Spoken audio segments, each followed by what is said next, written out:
For nearly half a century, the nation of Albania remained an enigma, locked behind the ironclad isolationism of its leader Castriot. The landscape was defined by an architectural obsession with defense.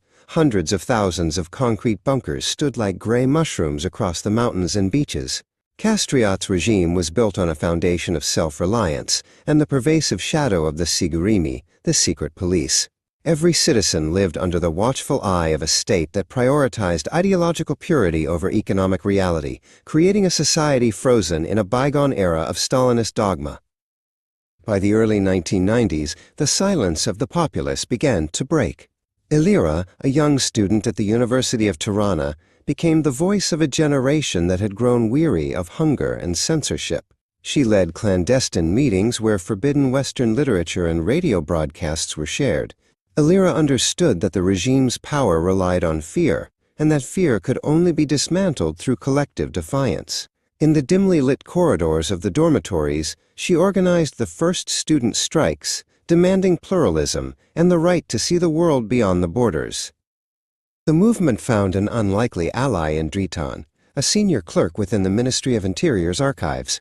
For years, Dritan had watched as the state's financial stability crumbled, hidden behind fabricated statistics. He met Ilira in the secluded corner of a city park, handing over leather-bound ledgers that proved the regime was bankrupt. This exchange of information was the bridge between student passion and administrative reality. With Drutton's evidence, the protesters could prove that the perfect state was nothing more than a hollow shell. As the protests intensified, Castriot retreated further into his private bunker, a labyrinthine complex designed to withstand a nuclear strike. He refused to acknowledge the thousands of people gathered in Skanderbeg Square. To him, the dissent was not a call for reform, but a foreign-funded sabotage.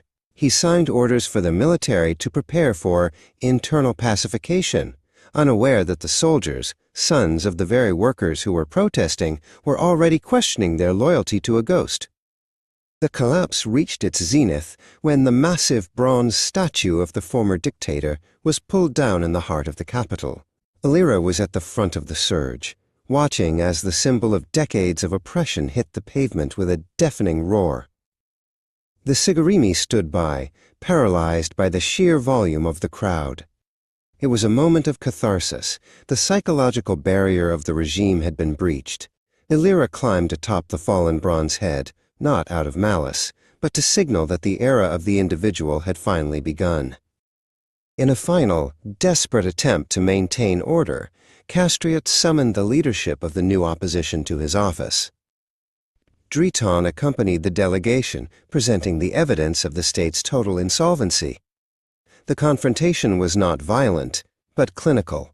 Dritan laid out the charts and the empty treasury reports, showing Castriot that there was nothing left to govern. The transition of power was signed on a simple piece of stationery, ending the longest-running communist regime in Europe without a shot being fired in the palace. The aftermath was not the immediate utopia many had hoped for.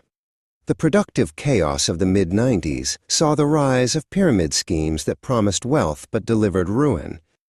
Dritan, now working for the Transitional Central Bank, watched in horror as the nation's newfound savings evaporated in a matter of months. He walked through the port of Dure, seeing thousands of his countrymen boarding ships to Italy, fleeing the economic collapse. The euphoria of the revolution was replaced by the cold reality of building a market from scratch.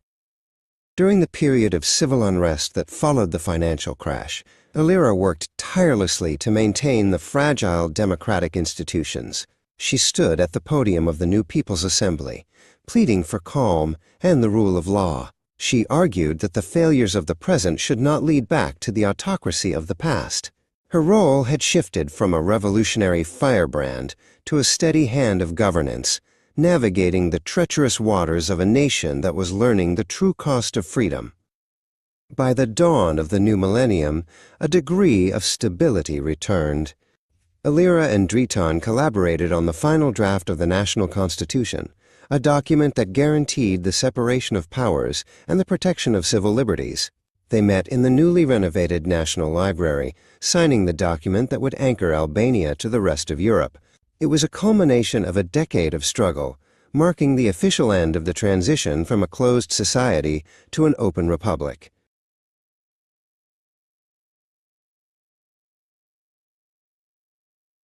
Today, the bunkers that once symbolized fear have been repurposed as cafes, art galleries, and museums.